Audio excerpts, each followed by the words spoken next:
That's Lady Estelle. I don't have to point you to. I don't have to point tonight. No, you don't.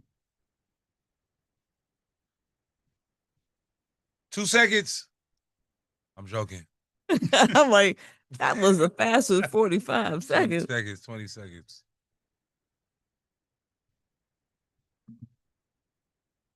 I wish my hair was this like real person. 12 seconds.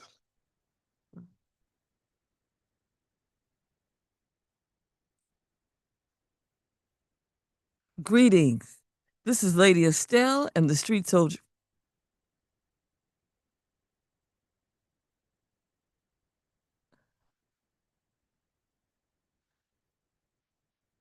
Greetings. This is Lady Estelle and the Street Soldier crew in the building this Sunday with you. Your host this evening is delighted to see that we are still here. We are still alive and free. Your host, Dr. Joseph E. Marshall Jr. There's a Lady E sighting. Yes, she is. Everybody, take a look. She's right here on the left side of the dock. Well, well, well, well, well, well. How Long time. about that? Yes, in the Long time as I out say, the building. She's alive. She's alive in the She's a real flesh. person, for real. Good evening, street soldiers. Good evening. Whoa, Palm Sunday, right? Yes, it is. Palm Sunday. For those of you who are of that, right? We went. Um, yeah. You went to Palm Sunday. You went to Palm Sunday service. I know you did. Yeah. Yes. First, I did a 5K run this morning. Okay. Why? Before? Did you say Why? why? Yes. It was presented by the Golden State Warriors. It was Okay. so cool. It's like 5,000 people out at 8 a.m. It started at 9. We ran from the Chase Center all around the Oracle Stadium and then came back Oh, around. wow. But then it did this thing where the curve like took you like an extra, I don't know, quarter of a mile. And I was like, why? But it was fine. Told you. Came home with a new medal and I'm so excited.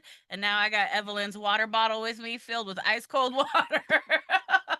And then we went to Palm Sunday. So yeah, it's been For you. a good day, beautiful day. So I did not do a K, 5K, 2K.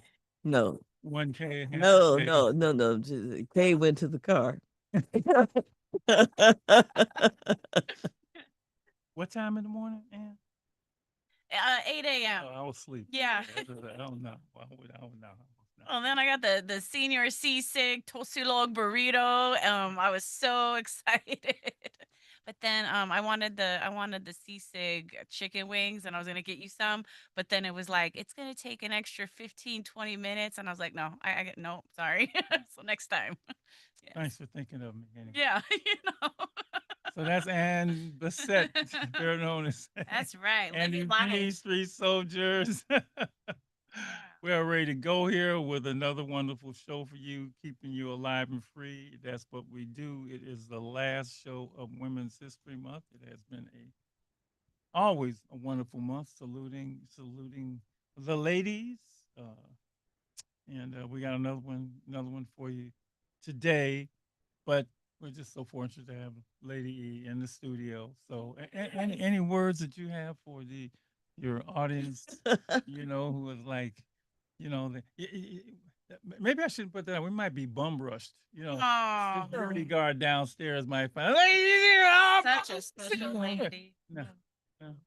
No, I think the only thing that the only thing that I would say is what a wonderful opportunity to be able to check in, to Mhm. hear, to listen, because the information that comes through this program is life changing. Yes. Oh yeah. And so it's wonderful that you get to call in, and it's even better that we get to be here, whether it's on the screen Mm-hmm. or in the building, Yeah.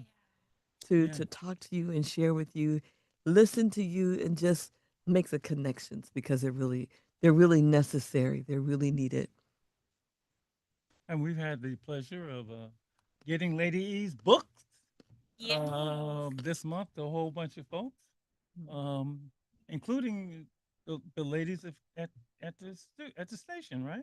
Yeah. Huh? Oh yeah. Yeah, I mean, we're roll. They will. They will. I know. Okay, they gonna get it. About that. Got it. oh, okay. Pardon me. I will say, well, they're on their way. We got a couple days. We got a couple days left. And Sir Michael, how are you, sir? I love when he gets the cut, man. That's one reason I miss having hair because I used to like my part, but You had a do part? I did. 1 minute. What year was this? Like, 1855. Man. When I was in college back in the day, yeah. Right after the gold rush. Got it. Somewhere around there. Somewhere. Yeah, man. He just had a little. Oh, I appreciate that, man. Nah, shout out to my barber. I have 2 barbers, but the one that's been holding me down lately, Ken, is my normal barber. Shout out to the boy Dan. We have the same barber. It doesn't matter. But Stan Stees, he been cutting me lately. He got me looking pretty good. Let me see. Okay, chocolate brothers matter. Yeah. Do you get the whole thing, the shave and the how they steam and all? No. Oh, you don't do all that. You don't want to. That costs a little bit more money. Yeah. So I read somewhere that some barbers make more than engineers, Where you architects, get that? because they went up on their pricing, went from like $20 an hour, or not $20 a haircut average to about $55 a haircut average. A lot of them are making more than painters, people that own businesses, engineers, and whatnot. So random facts from Philmo Michael. Shout out to my barbers. Shout out to the barbers that really can cut. Because some barbers be charging too much and they can't cut. Shout out to the ones that really got skills. So Yeah, when people find that out, they just like not go back. Because I know with women, somebody can't do their hair right. They ain't going back. Do you tell them? I don't know. I've been cutting mine for forever, so Okay. I ain't been inside a barbershop in a minute. That's a good question. Yeah. I'm gonna ask that on my next hour. Yeah. Do you tell your person that you messed up your hair, hey, you messed up my hair and I'm never coming back? Got to tell them, you just ain't got to No. go. Okay. I don't know if the ladies tell them that they messed up their hair unless they really messed up their hair and they go in. I don't know. Y'all have to tell me that. I know, right? You know who is not messing up hair is the Freedom Braiders, who had their Art of Braiding Expo today at Kana in San Francisco. And Miss Joanna Hernandez sent us this beautiful video of a young woman who had her hair braided Yeah. into the words of Alive alive and free. and Oh, wow. free. Yeah, it's really Yeah. nice. That's Isn't That that was wonderful? so beautiful. I mean, So, I seen that. they're yeah, always that's- doing so many just Yeah. beautiful, cool, just Well, thoughtful. they getting the message out. All about alive and free. Alive and I mean, that's the message. Period. That's the goal. somebody put on there wash your back on her hair too. I seen it.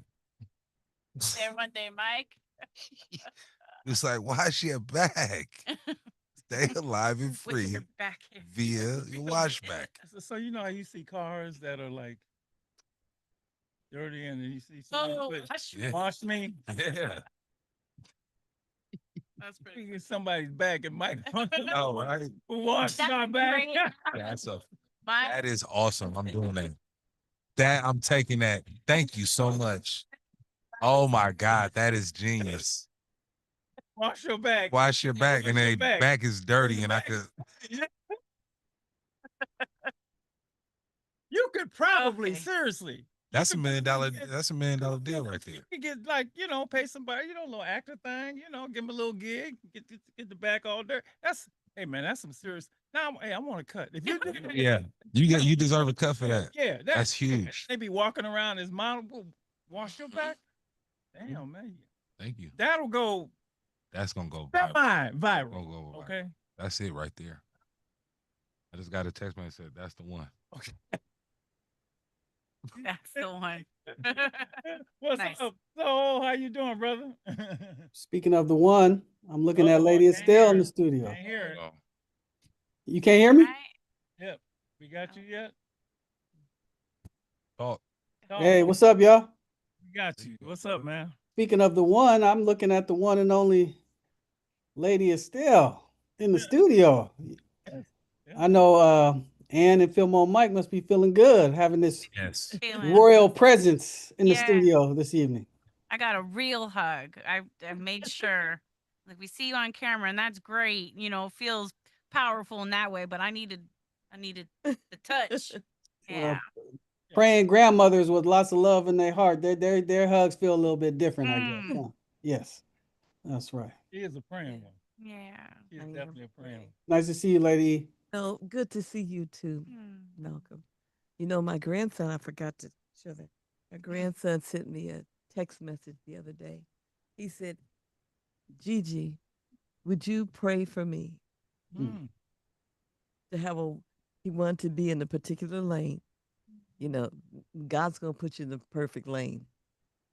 And he wanted me to pray for him to have a wonderful race because he's running track. He was running the 400 and the 4x1. Is that it? That's is it Or 4x1 or 4x4? Which one? They both have the baton. So Uh, one of them. He's winning a relay so- race. okay. Relay, yeah. Right. a He relay. did the 400 and then the 400 where he passed the baton. Right, Yeah. that's 4x4. Okay. Anyway, Yeah. doesn't matter to me what you running, baby. We gonna pray. Okay. So then he sent me I mean, you know, for your grandson, he's 16. Mhm. To send me a text. He was supposed to be asleep. Right. I said, get some sleep. God's gonna do his part, but you got to do your part. Amen. He ran a 49 split, Really? Personal- 16? That's good. personal best. That's great. Yeah, no, that's 40 good. the 400 in 49 seconds. Yeah, that's and you get under 50 in any leg, whether it's a split or relay or just running an open 400. That's And see, I have a picture. I bet you he gonna be coming back to you for some more prayers Hey, that's Down- all right. Because see, down I'm the praying on road. him anyway. Mm-hmm. No, but then he gives me the specific. Yeah. What you want me? What do you want me to address? Absolutely, baby. Oh, 49 Love split. it. Love it. That's cool. Yeah, I used to run it when I was in high school too. I don't think I got to the 49. Mm. oh, that's Oh, Let me see that. yeah, yeah, Can you see? Can you see? Go for Can you see him stretching? yeah, yeah, yeah. Oh, No. Put it like you had it before. Yeah, right there. You can say, Beautiful. Yeah. Right. Yes. Can you see him that's stretching? Oh, and that hair. Oh. Grandma did that too. Mm-hmm. Okay. So Mm. All You right. you can see all of these special moments when you head on over to YouTube Live and Stay Alive and Free. That's some exclusive footage right there. All right, we better get into the show, right? We had a super long introduction. The lady is here. and we used to have them Gotta 25 do minute that. introductions. tell him, Mike. Keep time. Longer than usual, lady. Hey, Lady E's in the Yes, there you studio. go. That could be the whole show. That could be the whole show. Lady E. It is Women's Month. Ain't it? What's up with Women's Month? Well, We gonna do this. Hold on. We gonna we have audible. we have a guest who's waiting. Therefore, you don't want to be. Oh, my bad. She look like she look official too. she official. Oh, she is. All right. I'll save the Hi, news hello. for later on. There's some news I want to get to, but we're gonna jump right into our guest, Monica Oka Howell. I think I said it correctly. Yeah. Thank you for Yes, joining once you did. again.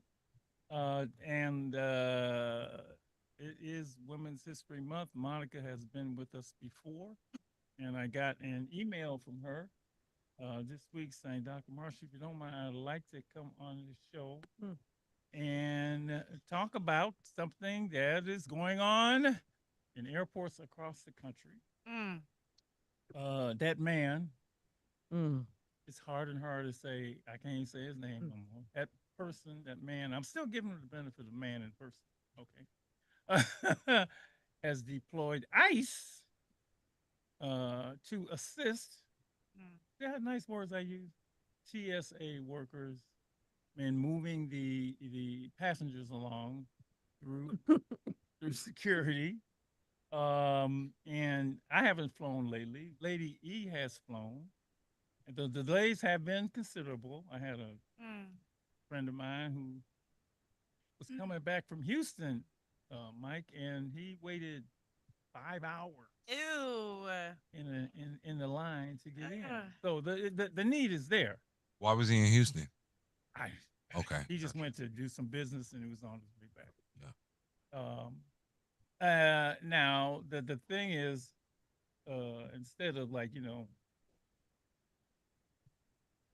doing what they should do, get to TSA or get to everything settled and have a word, the man, that person has put ICE in there, right? ICE agents, and they are very popular right now with No, not at all. so I don't want to run into any of them, but I guess if I go to the airport, I might. Anyway, she is here to tell us, as she always does, our wonderful civil rights attorney, immigration attorney, Monica Howell. Monica, thank you so much. First of all, how you been? Come on. How you I've been been? okay. Yes. Trying to stay off of social media and, limit the negative news, but trying to still stay informed. So Yeah. when I saw this come up, when my colleagues were discussing it last week, I definitely wanted to touch base with you and see if we can get some helpful information out to the community. And also Yeah. provide some context behind why this is happening, because I always think context is important when we see things happen that can be surprising and shocking. So I just want to say thank you so much for having me here and for sharing the information that I have with the community. We titled this particular show "Women Who," what we say, "Women Who Serve the People," women who, We are what was it? supporting the women who fight for our freedom. Yeah, fight for our freedom. That's Yeah. right. So that's you. Yeah. That's you. That's you. That's you. That's you. We got profiling of you as one of them, and I just can't say enough for the service you do for the people.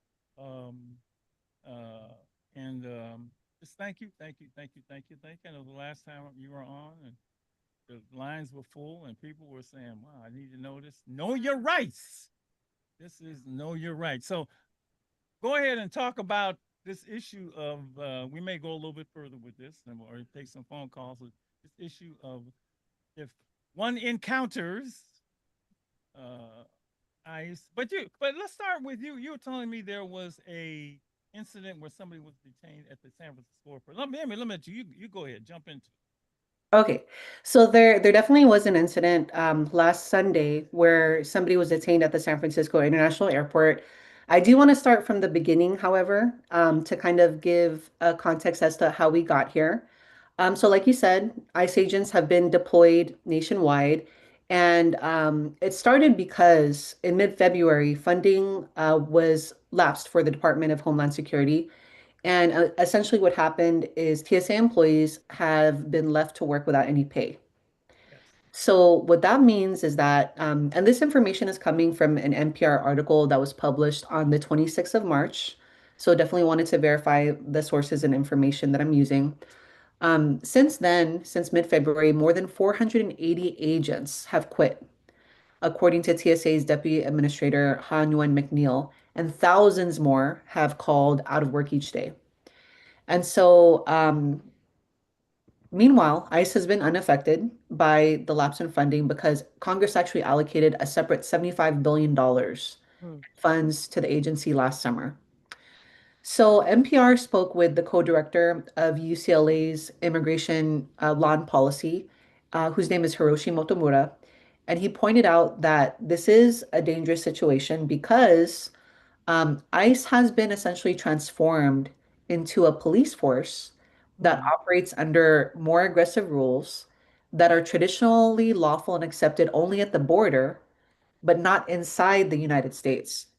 And they're operating under a separate, very ample budget. So when NPR checked in with the acting assistant secretary for ICE, Lauren Bies, she didn't address any questions as to whether ICE was, in fact, operating more aggressively, but she did say that they're working to support TSA by guarding entrances and exits, assisting with logistics, doing crowd control, and verifying identification using TSA equipment and standard operating procedures. So, also the director of UCLA's Center for Neighborhood Knowledge, Paul Ong, pointed out that what they're supposed to be doing is helping facilitate the process of getting people through TSA. And they can't do the work that TSA normally does, but they're supposed to facilitate some of the activities relating to security. Yeah, now that's what I was thinking. What are they going to actually do other than stand there? I mean, we know what it is. You show your license, blah blah. You go. What are they doing there? Just standing and watching, or They were handing out water. Oh, did you see them, Anne? Ah, what? Saw them handing out water. wait, they were handing out water. Just because the I mean, lines no, are really, so I That's a waste of taxpayers' dollars. The whole I lot. haven't been actually to the San Francisco International Airport recently to see what they're doing, but I can confirm that on Sunday evening, March 22nd, there was a mother arrested in front of her, or detained rather, in front of her 9-year-old child. And this mother was a native of Guatemala, and apparently both her and her child had received a removal order back in 2019. And what happened was they had gone to SFO on Sunday to catch a flight to Florida. This is verified by KRON 4. And the New York Times actually reported that they were planning to visit a relative in Florida. And what happened was TSA officials actually tipped off ICE agents that were at the San Francisco International Airport, and 2 immigration agents found the mother and daughter at a terminal. Upon being approached by ICE, the mother showed her Guatemalan passport and she verified her identity, and that's when she was detained. Hmm. Essentially, according to the article, the mother was crying. She refused to stand. She grabbed onto a bench as the ICE agents attempted to handcuff her. And there were people nearby recording with their cell phones. And so, probably a lot of people who might be listening, they may have seen the video on social media or they may have seen the video on the news, but it really is heartbreaking. And essentially, it brings to mind a lot of questions that I get as an immigration attorney because ever since the onset of the Trump administration, we do get calls from everyone from green card holders to those that are undocumented to those that maybe have some sort of temporary status, such as U visas or have a T visa, and they want to know, is it safe for them to travel? And essentially, what I would say to those individuals that are wondering about whether it's safe to travel is that it's really an individualized decision, and you should really get a consultation from an immigration attorney regarding your specific situation because there's a lot of factors that go into that. So I will say that for this particular mother, and you won't read this on every article, or in every article that mentions the detention, because I've said this before, but a lot of times no context is given to the videos that we see or even the news stories that we hear about when somebody's detained. But like I said before, this mother and daughter, they had been issued an order of removal. And so what that means is that they had been placed in removal proceedings, and it's possible that they lost their case, or it's possible that they didn't show up for a hearing. And for that reason, the immigration judge ordered them removed. So it's important to note that because TSA essentially already had that information available. So one of the most important things that I try to communicate to community members in Know Your Rights presentation is that knowledge is power, right? So if you have the knowledge that you have the right to remain silent, that's one of your biggest superpowers. Because when she was approached by the ICE agents, according to the article, she took out her passport, and by looking at her passport, they were able to verify, okay, so you are the same person that we have on this administrative warrant that says that you were ordered removed on this date by this judge.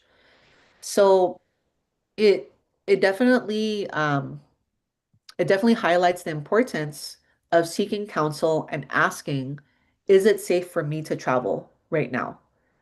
Because depending on your specific situation, it might be best for you not to travel, especially now since ICE agents have been deployed to airports across the country, right?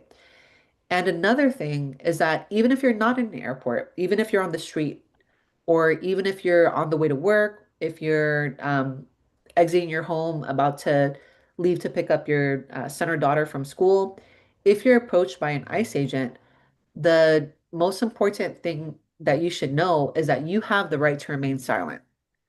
So, for example, with this woman who was detained at the airport, they had her information already. But if you've never had contact with an ICE agent, if you've never been to immigration court, if you've never applied for any benefits with US Citizenship and Immigration Services, they're not going to have your information or know that you're undocumented unless you provide that information.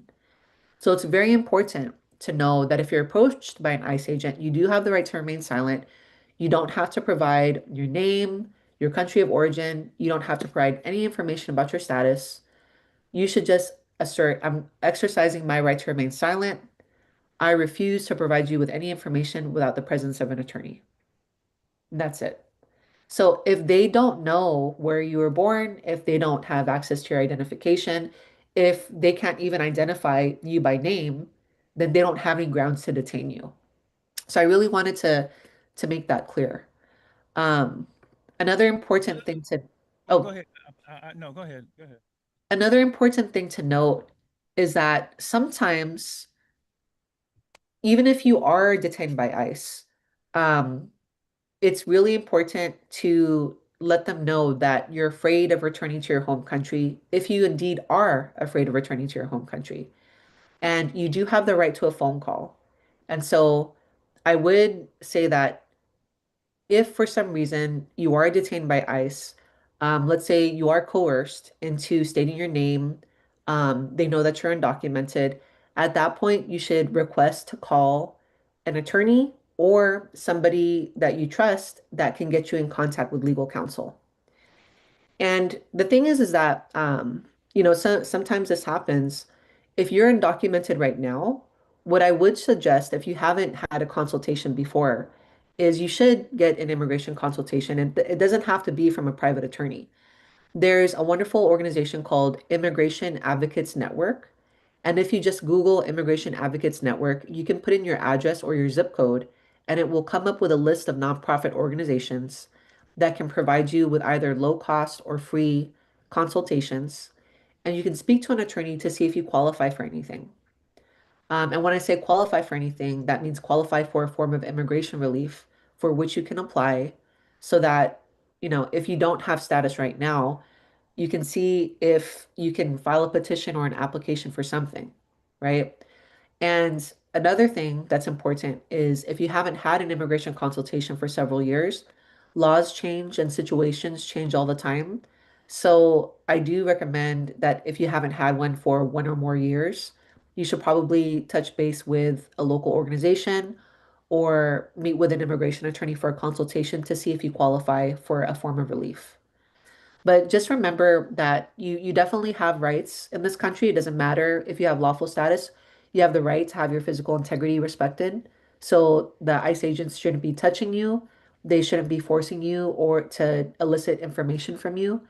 And you definitely, if you are detained, you have the right to not sign anything because you definitely shouldn't be signing anything that you don't understand and that somebody who isn't providing you with legal advice reviews with you. Mm. And So I let me see you're raising your hand. Yes, you have a okay, question. a larger question. But yeah, thank you for all of that. Thank you Yeah. for all that. Thank you very much. I mean, I just assumed, and maybe ICE does what ICE does. And then when I heard that they were being deployed at the airports, I'm like, oh, okay, they done moved from that. That's like they got. Are they doing the same ICE stuff that they were doing in Minnesota Mm. at the air? That's the first thing I thought of. I mean, hey, you saw what they did. I mean, two people lost their lives. I mean, it was a debacle, and which is why they're support from, except for diehard people that I don't understand, has plunged, significantly. But I mean, deploying them at airports, because you remember they were there for a while. They were at school, right? And probably still are. Uh, you know. So my thought is, hey, you're going to the airport. I mean, and it seemed to be with what they were doing in Chicago, if I remember correctly, and in Minnesota. It was open season on everybody. Okay, so Dr. Marshall, Am I um, am I being paranoid here, or I'm okay, like, so here's the thing. When I make appearances, whether it be by radio or by a community presentation, I do want to spread the feeling of empowerment, right? Not panic. okay, And so I do want to address the school thing okay. because do you have a specific example of ICE being at schools? What I read in the, what I read, yes, I read. I don't have it in front of me. Okay. I did Okay. read about it. No, I don't have it in front of Okay. me. No, no, this is what, It you came to know, my like grand. I don't have the Prieto story in front of me, but I, yeah, all of this was recording. It came It to my was grandkids' recorded. school. Yes. Say it. Came to my grandkids' school in Texas. They came to my grandkids' school. Okay. But I'm curious though, what were the circumstances of coming to your grandchildren's school? Did they, what exactly happened? They came and they found somebody and they took them out. Okay. When you say they found somebody, who is that somebody? One of the students, in fact, one of my grandson's friends. Okay. And yeah, he was removed from school. Okay. So here's the thing. I don't know. I don't know because it's like kind of like second and third hand knowledge. But I do want to say that there are a lot of rumors that go around and stories change from person to person, right? And I'm not discrediting what happened to your grandson's friend, right? Right. But sometimes there are rumors that spread in the community and people think it's an ICE agent, but it's actually a CPS officer, right? Sometimes people say somebody got detained at the elementary school, but they didn't. They got detained at the gas station down the street from the elementary school, which isn't great, right? But that's how rumors get started. And what we don't want to do is we don't want to pass around inaccurate information because that is even worse then that's worse and makes people very scared, makes people not want to go to doctor's appointments, makes people keep their kids home from school. We want to all the time pass around or share 110% accurate information. That's why here in Northern California, we have rapid response networks. So that's another thing that I want to share with the community. Every county in Northern California has a rapid response network, which is a network that you can call where if you hear about ICE being at a local school or down the street or at the mall, you can call the rapid response network and they will send a trained volunteer to the area to verify if ICE is there or not. Because rumors run rampant. And the thing is that the most important thing that you could do is to call the rapid response network because if ICE is there and one or more people are detained, then what they will do is they will activate a local attorney network and they will send an attorney to go help the person who is detained. Mm. But the thing is that Monica, hold on. go Let ahead. me just pull the number out because we may have some people who do want to ask you a couple questions. Of course. Of Eight seven course. seven 1061 877-955-1061. Immigration attorney Monica Oka Howell, with a bit of information about what rights that you have, particularly when it comes to ICE being, what are they doing? Trolling. They're in your Patrolling. I'm Mhm. like, that ain't come from a right word to me. I don't To know. me, I know they're there, right? At the at airports, assisting. I like that. Uh, TSA workers. 877-955-1061. Okay, Mhm. you can continue. I just wanted to get that. And anything you want to ask about ICE? Well, as far as I'm concerned, I'll tell you my thoughts. Monica's the attorney here. Um, uh, so don't spread. I understand. I understand. You don't want people to panic here on some of this, but after again, Minnesota was like, whoa. Mm. To me, they gave us a clear picture of what ICE is all about. Now, that's me saying that. That's not you saying that. You know, two dead people. I've talked to several people in Minnesota, and they're like, no, we ain't having it. You're messing with our neighbors, right? Um, Lady E, we don't. That's what you know. That's Right. what you know. And as far as you know, it was Now it's interesting because to have it documented, Mhm. I don't know that how could you have gotten that, you know, what would it take? Would the paper have to come out and do a story on what you just said it happened at your school? I mean, I mean, so I'm just gonna say, for example, Dr. Marshall, just from my experience with what happened locally in October of last year, where there were credible reports of the administration deploying ICE agents to carry out mass raids here in the Bay Area. So during the last week of October, I carried out 4 Know Your Rights presentations, one for my son's school, one for Filipino Advocates for Justice, and then, oh, actually 2 for my son's school. And then I also appeared on your show, thankfully, so that I could share Know Your Rights information. Locally, I had not heard of ICE agents going to any elementary school. And so I had to share that with the community members at my school because everybody was afraid that it was going to happen. And of course, we want to be prepared, right? So what we did was we gave the front desk a protocol to follow just in case ICE agents did come to the door so that they know that they need a warrant to enter. And it yeah, can't be an administrative I thought warrant. It has to be a judicial warrant signed by a judge. that And, judge. Yeah. and to not open the door, but to have them hold the warrant to the window or slip it under the door if possible. And if it's not signed by a judge, they don't have to open it. So definitely it's one example of an ounce of prevention is worth a pound of cure, right? But the thing is that we also want to create an environment where people are taking the necessary precautions, but they know realistically, I had not heard any credible stories of any of ICE agents appearing at elementary schools to detain anybody. Okay. So just to I let thought just this- just to share that. So, and I'm not saying that what happened to your grandson's Right. friend wasn't true, but I don't know the story behind the situation. There could Right. have, it could have not been an ICE agent. So It could what have we been know is okay, here in California right. can be very different from the situation, circumstances, guidelines, whatever is available for people to access in Texas. Absolutely. In in in, Absolutely. in Texas. And so the way it came out with my grandson, bless his heart, he said that there was a presentation in their class.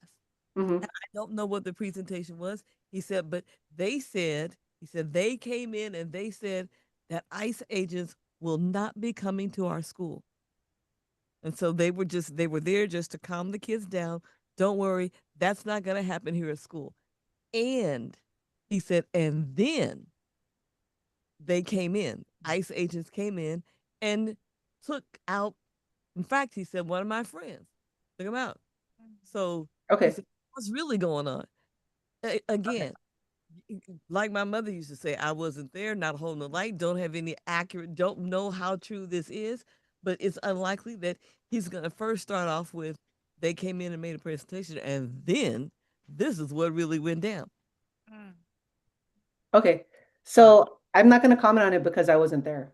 Right, So right. the And thing I'm is not that, asking you but what I do to know is that a lot their gets experience. misconstrued from one person to another person, Right. and especially the thing is also a lot of different agents get mistaken for ICE agents, like HSI, like police officers or a CPS officer could have been there.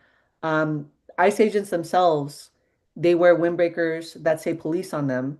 So it's confusing, right? So I can't comment on that. All I can comment on is what goes on in Northern California.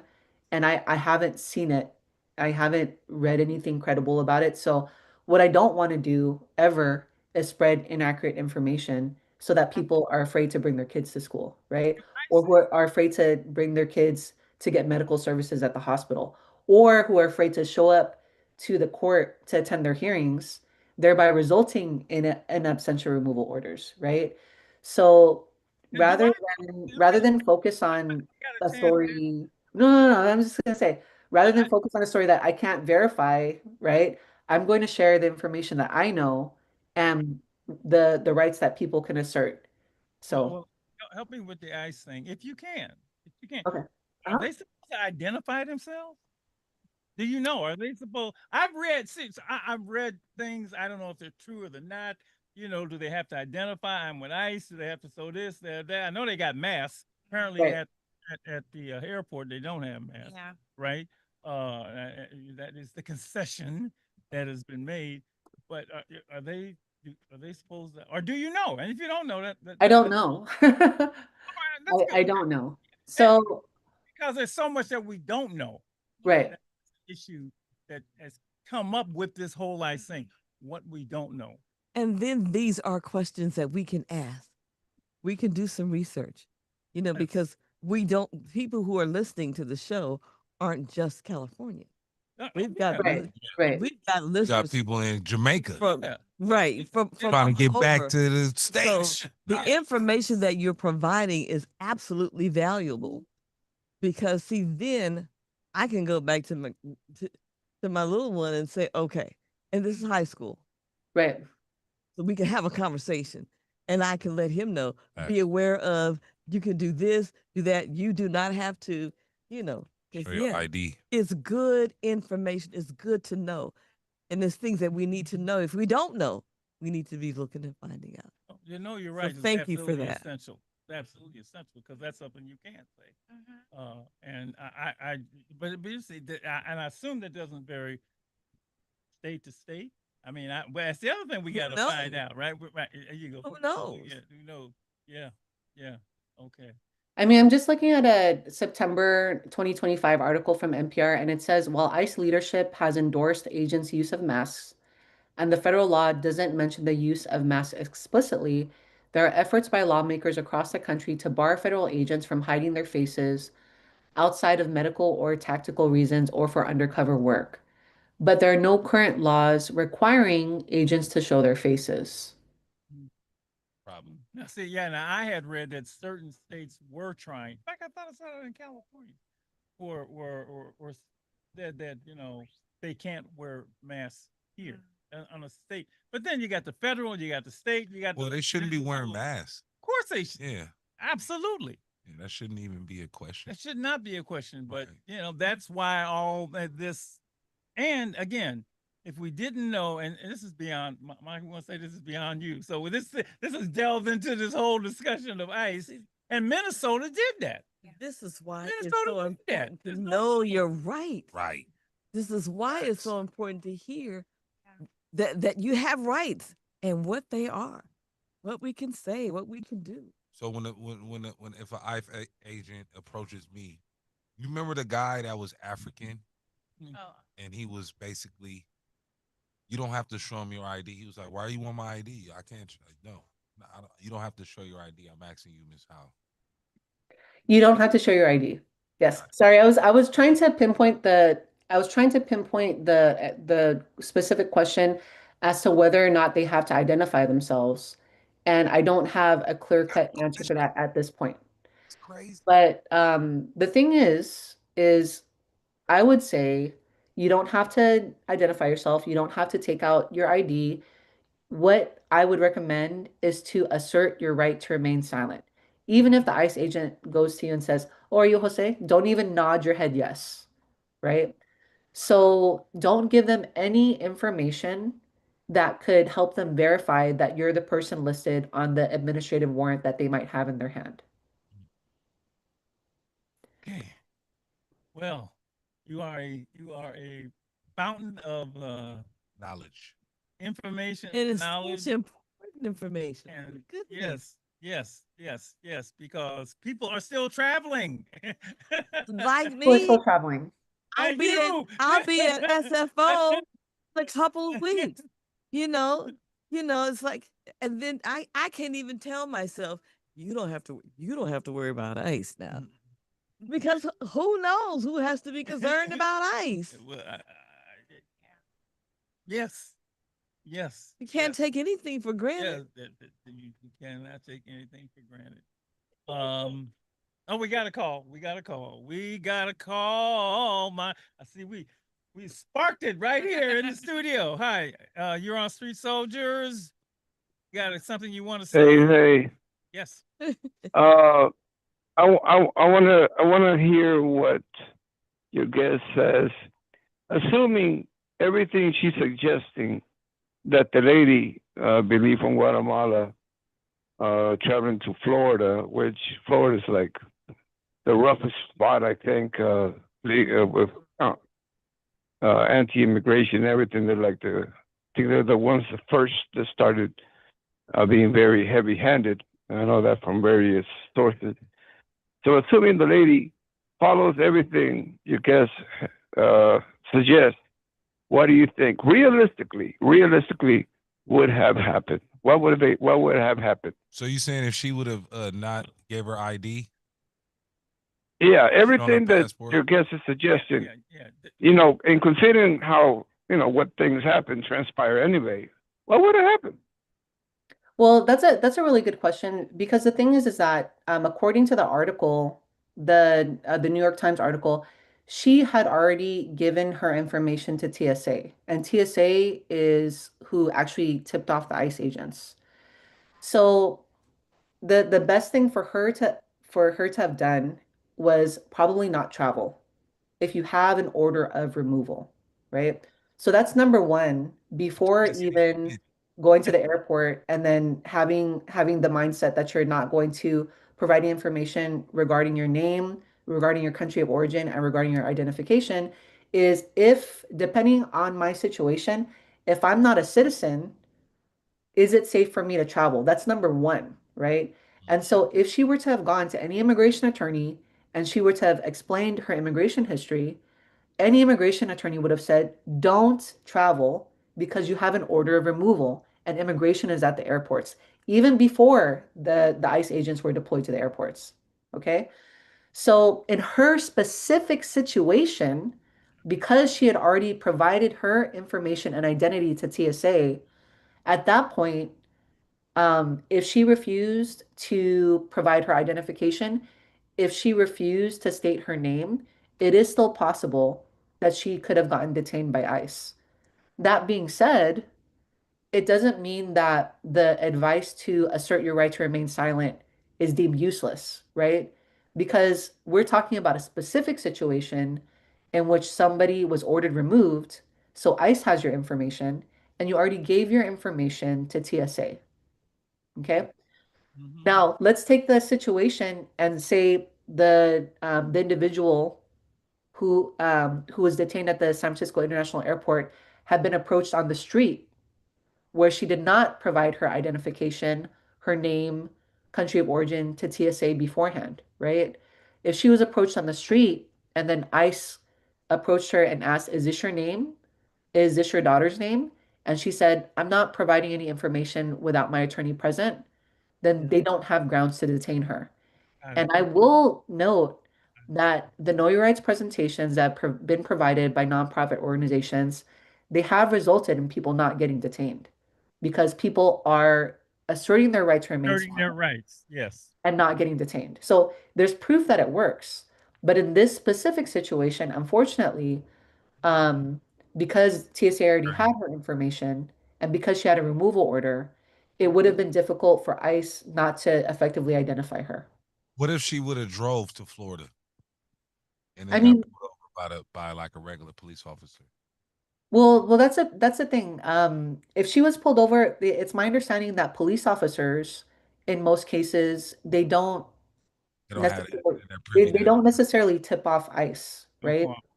But if you come across a border checkpoint, and you provide and they ask for your identification, even if she's driving to Florida, then if she has a prior order of removal, they could cross-check her name against their internal data system and see that she has a prior order of removal. So even if she were to drive, that's it. I mean, I'm glad you raised that question because if you're driving all the way from California to Florida, there could be some sort of checkpoint at, between the state borders where there are immigration agents there. It's possible. Yeah. So it would have been ideal for anybody, especially if you have a prior order of removal, to check in with an immigration attorney to see if it's safe to travel. Wow. All right. Wow. Wow. Thank you for all of this, Monica. We Yeah, we wow. extended you. we We stretched her out. Let's go. No, this is a briefing. but you know, it raises all of these issues. That's what ICE does. That's Right. what ICE does. And thank you for your Expertise. yes, that's the bro. Go ahead. Your expertise, because that's what people are not getting Yeah. is expertise and knowing their rights. Yeah. And there's more to come because I looks like it's gonna be here for a Mhm. minute, and it doesn't seem like they want to follow any rules. That's just me talking. Okay, that's not my. That's Dr. Marshall. But I ain't seen y'all follow rules. I've seen y'all killing folks. Sheesh. Thank you so much, Michael. Thank Thank you, you so Monica. much. Thank you, Thank Monica. Thank You're you. very welcome. Thank you for having me. Have a good rest of your evening. Okay. All right. And so with that, Whew. we're gonna keep going. You can visit us when we head on over to YouTube. We're going to talk about Live and stay live another and free. wonderful group of women who are. What was the title? What we're doing? Say that again. The women who fight for your freedom. That's right. We are talking- celebrating, Yes. saluting, Yes, and yes. honoring all of them. All right. Shout out to Harriet Tubman. 6 Boy Cameo. We gonna be right.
And so I'm going to start with this.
Hour number two, Alive and Free Street Soldiers Radio, our final show of Women's History Month, saluting women who are protecting, say that again, They are fighting for our rights. fighting for our rights, Let's fighting for celebrate our these freedom, women. fighting for our freedoms. Want to thank Monica Yes. Howell for that first hour, talking about ICE being deployed at the airports and knowing your rights if you are approached by ICE. When you are just like, going on a business trip, going on a vacation, just wherever you're going. So that is, yes. And really, she's I just can't say enough about her stepping into that and telling people, this is what your rights are. This is what your rights are. And then sharing all of the resources as well. Yeah. So just knowing that there, you can go ask questions, or get support. Yeah. Just really appreciate that. And I would hope there are a number of people like her around the nation. Can we say that? Oh, Who are informing people of their rights. Because as far as I'm concerned, I don't care about your rights, and they've shown that to me. Look, man, we saw Minnesota. We saw what it was, right? 2 dead people. And shout out to Minnesota for saying I ain't taking that. I'm not saying with that. And I've met when I was on the recent trip, met several people in Minnesota, and they just talked about, don't do this to my neighbor. I mean, that it was just, yeah, that was to me. It's funny. I was in a workshop about democracy, right? And they were talking about the future of democracy and so on and so forth. And I said, now those people stand up for democracy. And it's generally those people that protest like that, whether it be the civil rights movement or the women's rights movement or any of those movements, are standing up for democracy. All right. Thank you, Monica. Thank you, Monica. In this hour, we want to go back a year. And I tell you, still talk about that wonderful group of women, the 688. The 688 who received I think it was March of last year, March 9th or something like that last year, who received a Congressional Gold Medal for the unbelievable work they did during World War II in getting the mail to the soldiers who were fighting for America. And that movie, we had seen the documentary, Lady E and I think you've seen it too, and we showed it to the kids. But that movie that Tyler Perry put out last year was just took it to the masses. And every time I see that movie, and the way I describe it for those and there are people who still haven't seen it. I was talking to somebody yesterday who hadn't seen it. About 688. No, go see the movie it's right on now. Netflix. You Go can see the it. movie Yes. right now. Right now. I told him, look, you watch that, and we'll talk about it. And I'll watch Sinners, which I haven't. I started watching Sinners. I'm halfway through. I'm to the scene where the Okay. no, I'm going, yeah, all right, okay. Yeah, I'm halfway.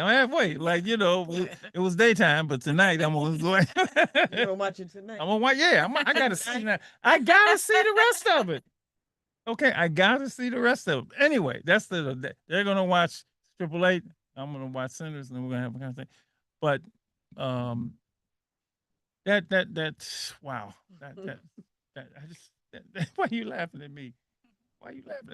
It's still tonight. Oh, okay. Saying you might not Marshall. sleep after. I know, no, that's good. That's good. The performance by Carrie. Stop. The performance by Kerry Washington as Did not. Major Charity Adams Yeah. was just unbelievable. So if you haven't seen the movie, please go see it. But what has happened in the year? Just want to give you an update of some of the things that has happened in the year. Oh, did I leave the paper? Oh, wait, I went off and left the paper. Okay. Oh my God. Anyway, they have had several. I had two pieces of paper. I did several. Um, states have adopted March 9th Oh, as it's Delaware, I believe, Ohio, where Major Charity Adams was born. Mrs. Still, apparently there is a Charity Adams Academy wow. in the state where she was born, That's awesome. and many people. You got to figure there's 855 members of the 688. Yes. And just referencing back, going back to the movie Hidden Figures, which was just incredible. I'm sure the families of those women are extremely proud, and want to carry their legacy on. Yeah. Dorothy Johnson, I think, was that one of the names? I can't remember all the names. But I'm gonna tell you, I'm in touch with a lot of these families in the 6888, and every family, 855 families, and I don't know if there is any siblings in there, so 855 families, they gonna make sure their family member's name is gonna be remembered. Amazing. And we have an email thread that we're all on, and we do have somebody that sort of keeps all of this information. I don't know if she keeps it, but we relate all this information to. And so I just went back and looked at some of the Connecticut, New Jersey, and Said Ohio, Ohio. Delaware, and let me just say, my brother and the Marshall family, that boy, he has a new lease on life. All he does is 6888, 6888, 6888, 6888 with our family member, our mother. So this is going to be around. These people, it's wonderful to see. He was at a thing this week when Maxine Waters was there, Congresswoman Maxine Waters, and I read an article that the person in Congress, I left on my paperwork at the office, who was instrumental in moving the Congressional Medal forward, is trying to get a postage stamp in honor of the Oh, I love that. 6888. Oh, I am know, in line. that I am would in be line just for that.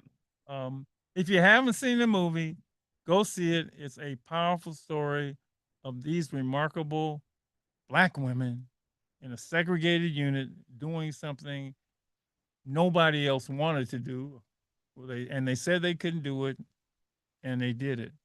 So I thought maybe 17 million pieces of backlogged mail. Yeah.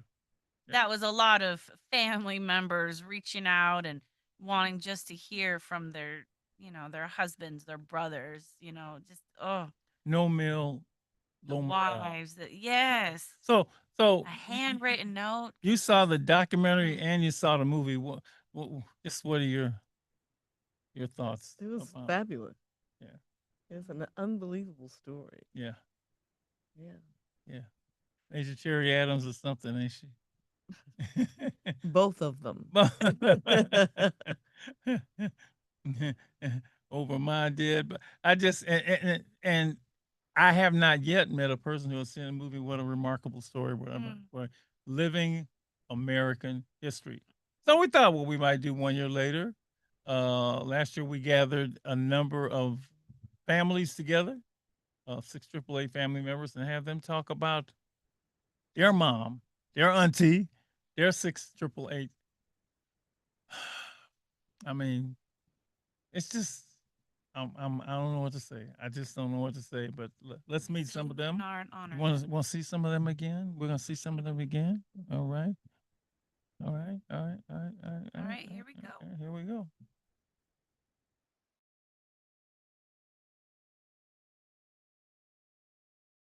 955-1061, 877-955-1061. If you've seen the film, please give us a call. The Tyler Perry film. There was a documentary, 6888 documentary, but the Tyler Perry film, which won a slew of awards at, I believe, the NAACP Image Awards. And if I'm correct, the song was nominated for an Oscar at the recent Academy Awards. Hmm. If you've seen the film, what I'd like you to do is just give us a call and tell us how you like the movie. You know, tell us how you like the movie. All right, just how you like the movie. Did you know, number one, what did you discover, and did you like the film? And we all of us can. Thanks so much for Tyler Perry for making a Hollywood film, a major film about the 6 AAA. It was amazing. 877-955-1061. If you saw the movie, tell us what you think of it, what you like. Did you know the story before? And if you haven't seen it, and you can call and congratulate the families of the 6 AAA. So here's how we're going to start. I'm going to I see everybody up there. Y'all look good. Everybody look good. You know, Dr. Marshall. My Yes, sir. sister. Yes. Yes. Before you start with our esteemed panel, I just want to ask you and I guess everyone here, am I the only one who at the end of the movie, at the end credit scene, slowed it down and watched it like 20 times in slow motion trying to find my grandmother? Yes. Okay. Same. 'Cause I think I Yeah, found her. I I don't was know, gonna but I mean, ask I that just wondered if question. I'm the only one who's What you really saw, going at it like that. Okay. thank you. Soon. You started too soon. That's what I want to find out. Let's Sorry. draw this out. It's like a fine meal. We're gonna take it a little bit at a time. And so, no, you're not, and you will Okay, find okay. out. So let's start this. Let me just get everybody who's here because they're joining us from all over. Literally, I mean, they're joining us from the East Coast. You know, some people it's like 11:15 back there. You know, so I got here. Let's go. I see Resenda Elizabeth Moore. Please raise your hand. All right, thank you. And then we got Tara Hunter. Tara, thank you. Hi. Catherine or Cat. You call yourself Catherine or Kathy? Kathy's my nickname. Okay, we'll call you Catherine. What do you want me to call you, honey? Kathy. Kathy's good. Kathy Connor. We have Leslie Carter, right? We have my sister-in-law. What's up, Renee? Was that you? That's my brother, but your picture's there, so I'm assuming that's one of y'all. Okay, that's my sister-in-law. Yeah, JMO. Oh, it's you with your wife's picture up there. Okay. Yeah, I can't take her off. And Jerry Marshall. Jerry Marshall, my baby brother. So let's start with this. Oh wait, I think you missed one. Did I hear you say Effie? Effie, my sister. Yeah, hi. Oh, it's a sister. Oh, all right. Sister, yeah. How you doing, ma'am? Let me write the name down so I have it right because that wasn't on my list. So let's start this. Again, if you want to call in 877-955-1061, talk about, did you see the movie? Did you see the film, 6 AAA? Tell me what you thought of it. And if you want to salute the sentence, I'm sure they would love to hear about it. So let's start this. Let's go this way. We're going to begin with Rosenda. You just say who your descendant is, who the loved one is, and where you. By the way, you can say where you're calling from and where you're located, and what did you think of the film? Let's just go around. That's how we'll meet everybody. So go ahead. Okay. Well, I'm Rosenda Lismore, and the 6 AAA descendant was my mother, Lydia Thornton Moore. And yes, I did see the film. Actually, I've seen it, I think, 3 times, 3 or 4. And 2 of them were actually like in-person theater screenings. Like the first one was here. I'm on a 6 AAA descendant, you know, the email group. Yeah. And that's how I found out about which cities they were having screenings at. So my boyfriend actually found the closest one to us, and we went to see that like in the middle of the week. And there was nobody in there but us and like a couple of students because it's near UCLA, the university. So yeah, it was just great for so many reasons.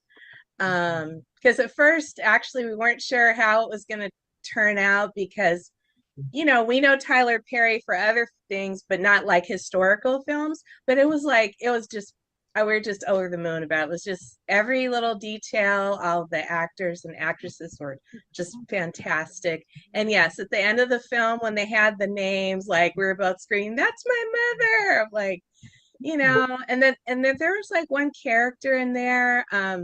It didn't really occur to me, but after the fact, actually one of my cousins went to see it in Missouri, and then my cousins in Texas, and a couple of them in Arizona. They all ended up sending me notes by the time they saw it. And there's, I guess, a character at the very beginning that they mentioned. One of the other young ladies says about her, oh, she is Negro, she's Black and Mexican, so that's my mother. And it didn't occur to me, but everybody else did. They said they were like screaming at home or in the theater, that's Aunt Lydia, that's Aunt Lydia. And so they're all like really excited about, well, they had all seen the documentary, from several years ago, but this was very different. It was very Rosenda, here's what we're gonna do. Anytime we get a amazing. call, we're gonna break in because okay. Oh yeah. Take the Oh, and call. I'm in Los Angeles, by the way. You're in Los I didn't Angeles. say that. I knew that. All right, we got one. All No? right. We don't? We did have one. Go Okay, we got ahead. a call. We got a call. We'll take that. Hi, you're on Street Soldiers. Go right ahead. What's your name? And did you see the film? Tyler Perry, 688. Go right ahead. Yes. No. Maybe. Gone. Yep. When you come on, Mike, tell them the rules. Tell them the rules, Mike. Oh yeah, turn on your radio Turn on the radio. and speak clearly. Okay. Don't curse. 877-955-1061. We'll try and get you when you call. We're juggling a couple folks here. Things here. We got guests. We got callers. We got the whole bit. Thank you, Rosenda. Tara, you are. Who is your loved one, and where are you calling from? Where are you located?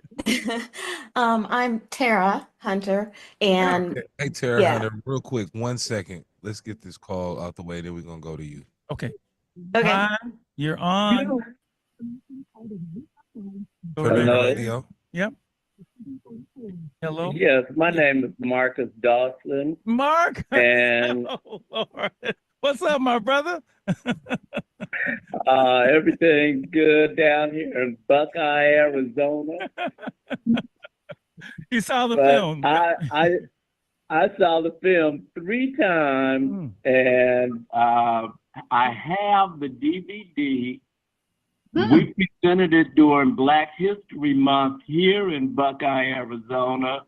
The mayor gave James Richard Marshall a proclamation and thanked him for bringing this historic event to Buckeye, Arizona. But about the movie, it's one thing when I would hear Mama O talk about it from time to time.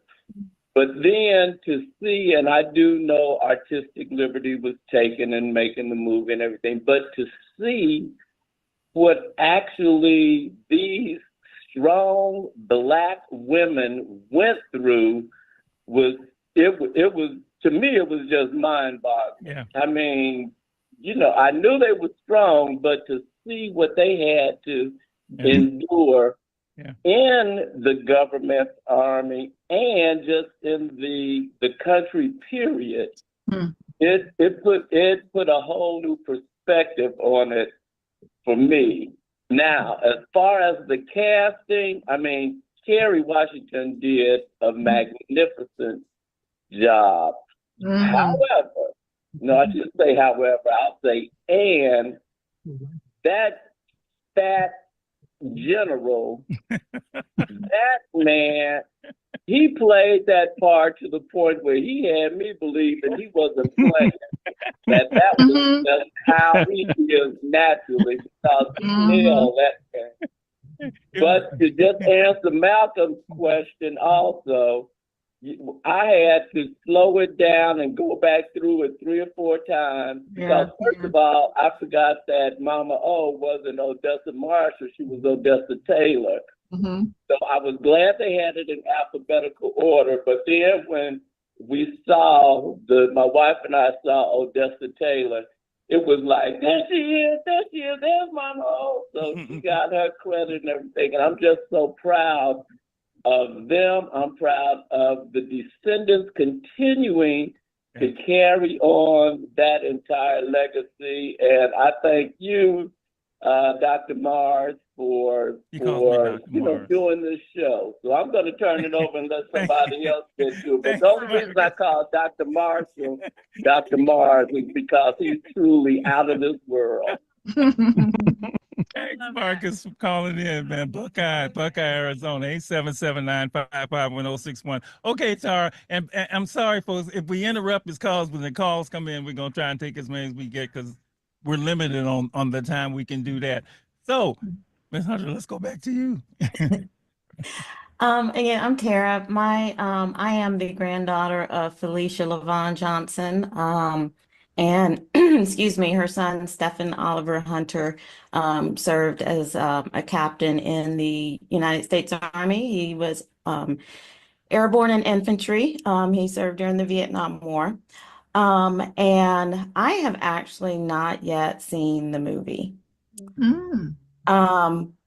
Hearing reactions from people who are directly related to it, I think I'm ready to see it. But, I had a lot of friends and people that, they said they loved it and everything, but it was like, this isn't your family, so I don't know. So I have yet to see it, but I probably will watch it tonight if I'm staying up late. Okay, but back to you to find out more about the individual loved one and what you learned growing up and so on and so forth. Just want to begin by getting a reaction to the film. Kathy Connor, you are located in, did you tell me in Miami? Miami. I'm in Miami at the southern end, and my sister who came in, Afi, is in New York. So I'm glad that she joined. Yeah, the two of us. I saw the movie twice. The second time around, it was more emotional because the first one is like, you see it, but then the second time you see it more deeply. Yeah. And then things started to reflect back with parents, because both of them were in the Army, actually, my father and my mother. And my mother went overseas after my father had gone, and several of the things that she shared with us, the movie brought out that we didn't realize the significance. We didn't know they were part of 688. We knew they were in the Army. We knew she was Black WAC, what have you. Had no idea about the 688 until 2023, when they had women in the military down here in Miami at one of the museums. I bought the picture of my mom just because she was in the Army, and the curator said, "Oh, do you have any more history? Because we want to be able to emphasize blah, blah, blah, blah." Long story short, I called my sister in New York and I said, "Do you have any records of mom's papers or what have you?" And that's when we saw on those papers 688. I said, "This is what they were talking about." And then the curator said that, "Oh, by the way, Tyler Perry is working on a movie for that."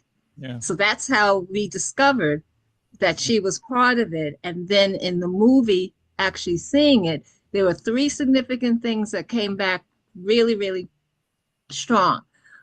When I went on my first cruise, that's how I ended up in Miami. My mother said, "I hope you have a good time." But she says, "But I'll never set foot on a cruise ship." And I said, "But why?" And she said, but she says, going across that ocean, Atlantic, I was sick the whole time going and coming, and I will never set foot on a cruise ship. It made sense to see what they, and that's how she described it. And she never did. Right. The second, mother was born in Alabama. She left when they were young. They came up to New York, so she primarily lived in New York. And when cousins would come up to visit to the house, I said, "Oh, have you ever been back down? Or when can we go back down to visit relatives?" And she says, "When I left Alabama, I will never go back again because of the racism." And she never, ever went back. Mm-hmm. My sister has been doing the research on our family in Alabama, but she never went back. The movie brought that out. The last part is the term "make do." When Kerry Washington mentioned about we make do, my mother used to say that all the time. We learned how to make do.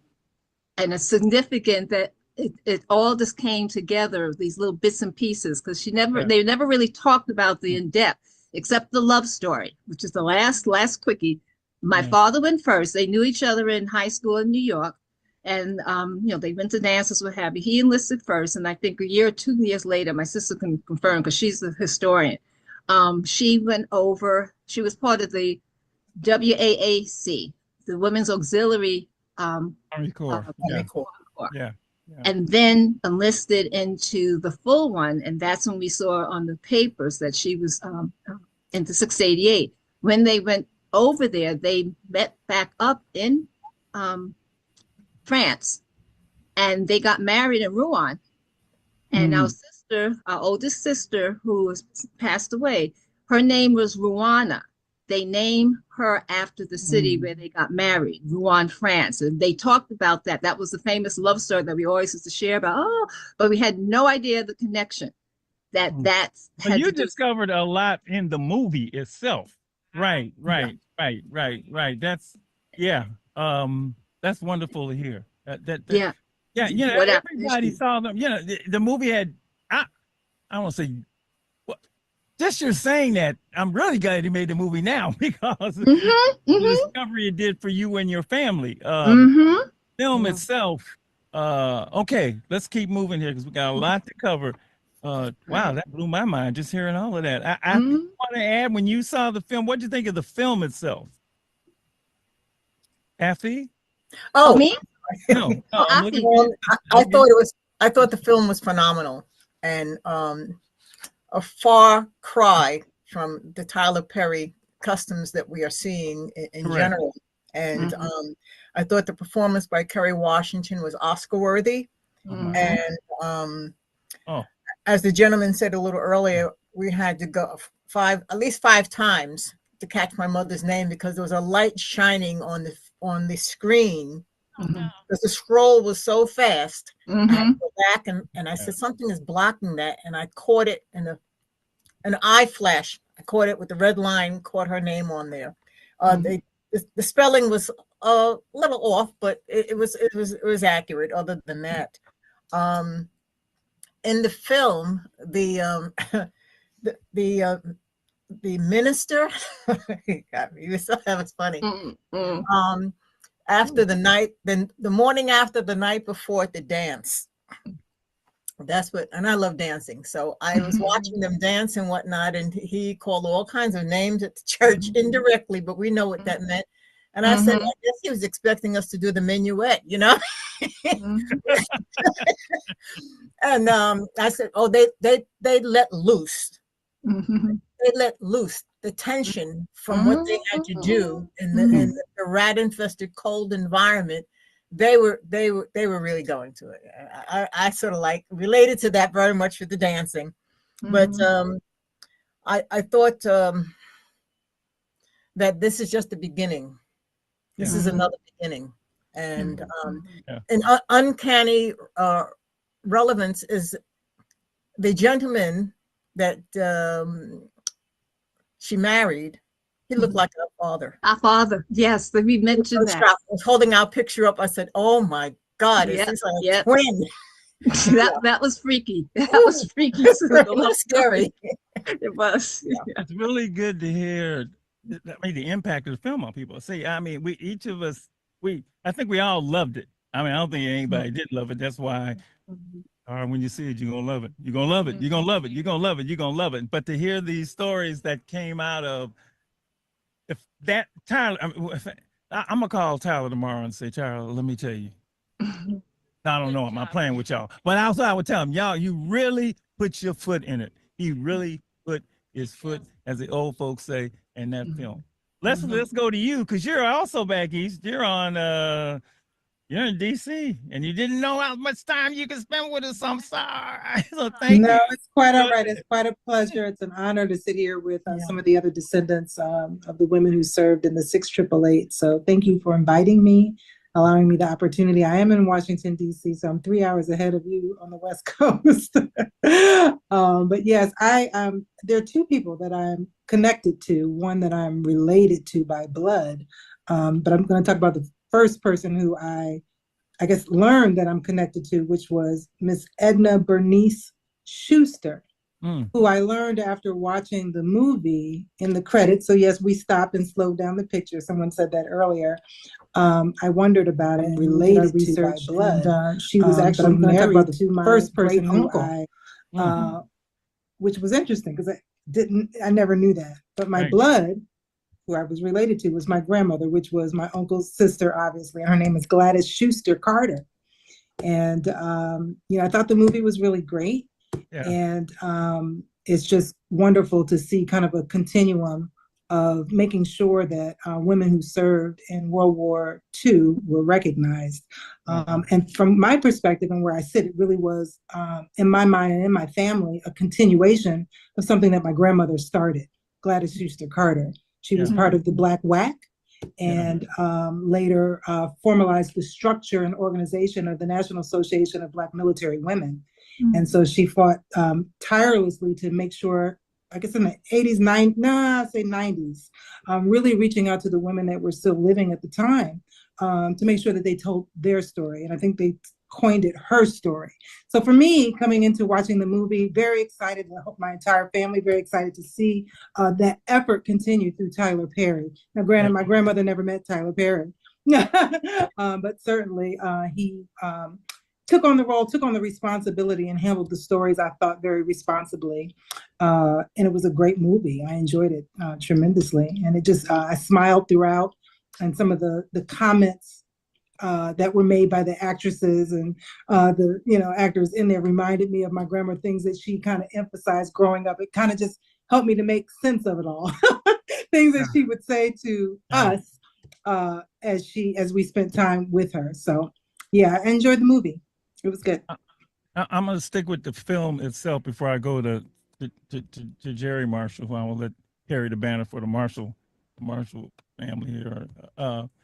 The dance scene, to me, I mean, there were scenes in that movie that were just so, I mean, a lot of folks, young folks, have never seen, Lindy Hop. They ain't never seen Jennifer. Right. And they think they can dance. No, them folks can dance. You ain't throw nobody over your head from on the way down, okay? I mean, that was just that was just everything to me was amazing about that film. But that in the middle of all the madness that they were dealing with, I thought there was a brilliant piece by a stroke by Tyler, put that in there, to show that, while we going through this, we still gonna do our thing. We still gonna do our thing. And go ahead. Somebody wants to say something. I was just saying, and the beauty salon. Yes. Look. Yes. Oh my God. Those women. Black woman's hair. Oh yeah. Yeah. Who's gonna do our hair? Yeah, who's gonna do our hair? You can't put a bunch of sisters together and they're gonna take care of business no matter where they are. I mean, and they showcase so much of that. And he was like, what's this abuse? Like, well, we got hair, we women, we gotta take care of our hair. That man cannot understand that, right? Oh, and Joseph. Yes, go ahead. I wanted to add something when you're speaking out the film. The second time I saw the film was in Tempe, Arizona. I was invited by Edna Cummings and Joseph Alano to come to a screening. And so Edna was there, Joseph was there because he organized it, but Major Fanny McClendon was there. And so she's one of the two women that's still alive. She's 104. And my late sister and I met her a couple of times. And she was sitting in front of me during the film. And what really got to me was she was reliving a lot of those scenes. Like when things were really tough, when they were being really racially attacked and that guy's all up in their face. And, she very clearly said, oh, if you think that was bad, it was a lot worse than that, but we didn't let it stop us. We stuck together. She said that like 3 or 4 times through different sections of the film. And she was I was just amazed. And I thought, what must she be feeling? And the memories coming into her into her soul. Like she was reliving it in a really, really just really affected. Now that says something. We got a call. We're gonna take it. We got a call. Okay, all right. You're on Street Soldiers. Did you see the film 6888 Tyler Perry? Hello? Can't hear you. Hello. Oh, go right ahead. Yes, my name is Stephen Hunter. I on the advice of my daughter, I called into this number. Well, thank you. My mother and grandmother, and my daughter's grandmother, was a member of the 688. Oh, please say her name. Please say her name. My name is, you say her name or Her my name. Well, yours too, but hers for sure. Yeah. Her name was Felicia LaVon Johnson at the time. That's her maiden name. Her married name is Hunter. Mm-hmm. And I'm her son, Stephen Hunter. Mm-hmm. Hi, Daddy. She came back. Hey, babe.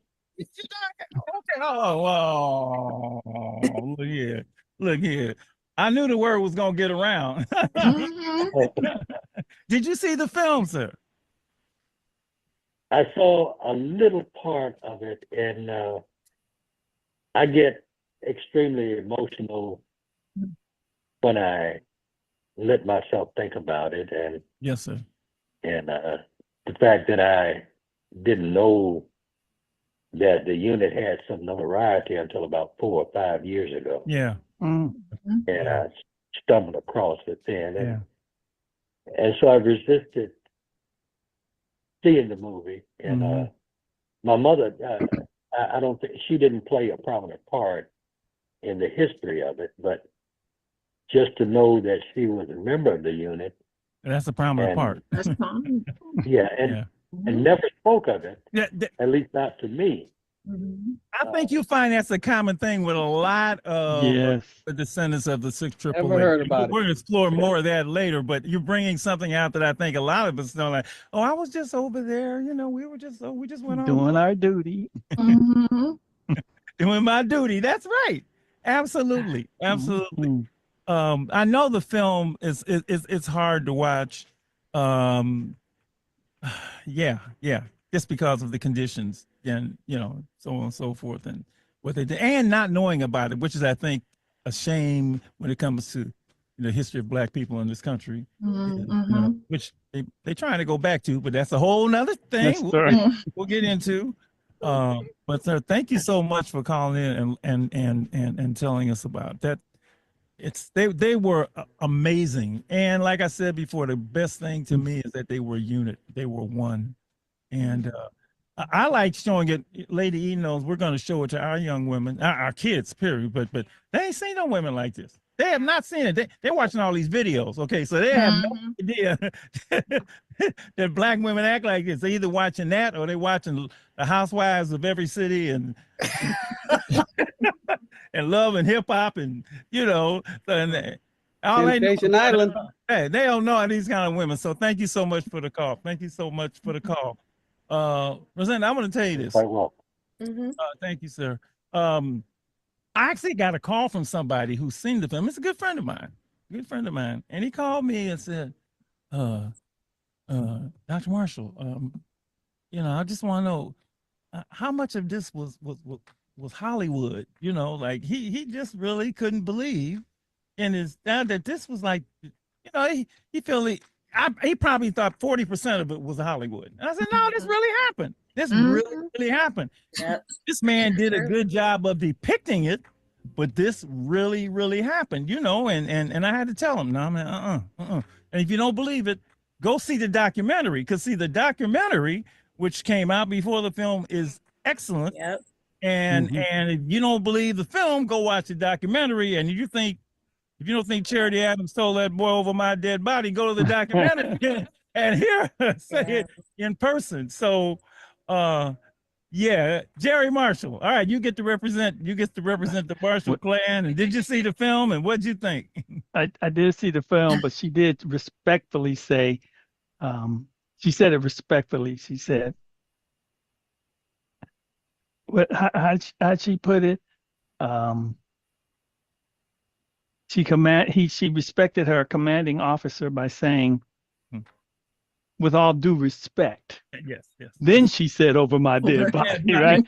So the fact that she said that, and I did see the movie, my mother's name was Odessa Taylor Marshall.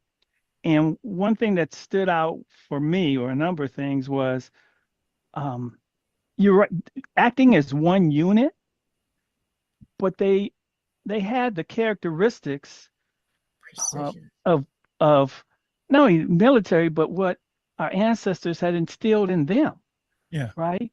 Yeah. That desire to know, or the knowledge to know who they were, and even to know where they were, Yeah. and to study the folks where they were, and to also come up with solutions. So that's just that hunger to know. And I don't know if young people have that kind of hunger anymore, or that Yeah. desire to know.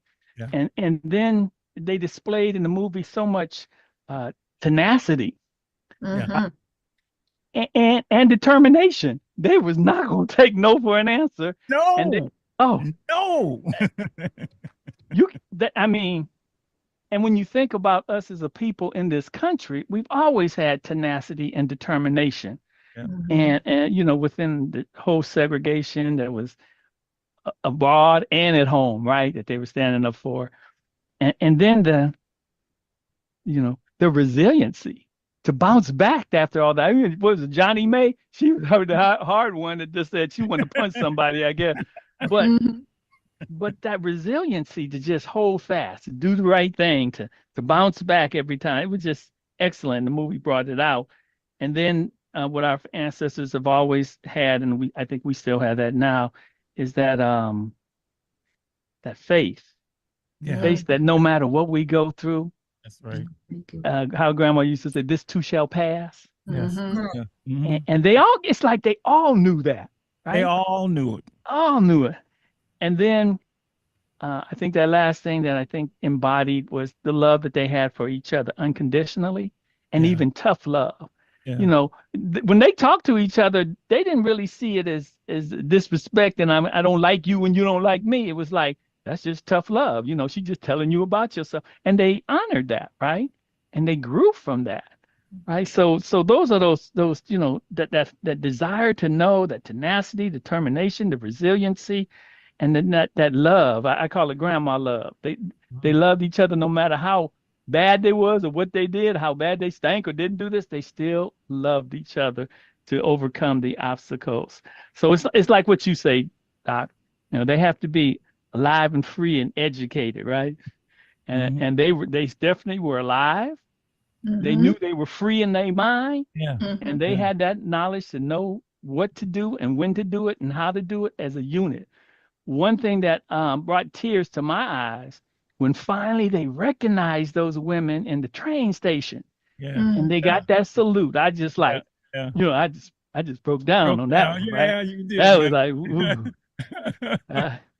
Yeah, so that was great. And in this whole ordeal about learning about my mother's story and just the 688, it caused me to do a lot. I don't think anybody's here, but they had the tour. We took a walking in their footsteps tour where a group of descendants, we went overseas. That's right. So we went to someone went to Scotland and then came down on the train to Birmingham. I just flew straight into Birmingham. I didn't want to go to Scotland, but to go to St. Edward's, same place that they were at the school, the club that they only had, because they had their own self-contained city.